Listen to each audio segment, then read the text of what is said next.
We should never take peace for granted. And to sustain peace, we must respect God, and then we must respect the law. And then we do things in accordance with the will of God and in accordance with the law.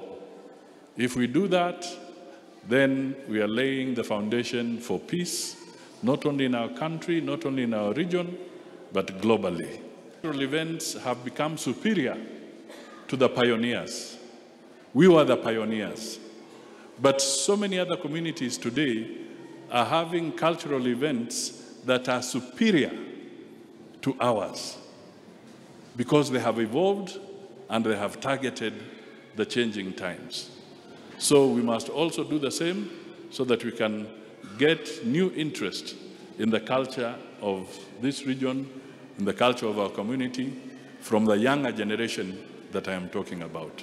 Kwa hivyo kesho tutakuwa Mbale sisi wote, na tumealika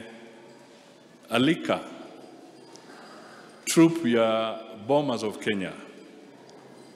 Hawa ndio watakuwa guest entertainers wa siku ya culture kutoka Bombers of Kenya.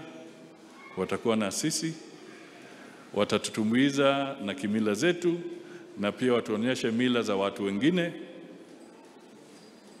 na nawakaribisha kwa niaba ya timu ya utamaduni kwamba kesho tukiwa na nafasi tujiunge na hawa. So we have talked, and he's bringing his entire team to come and display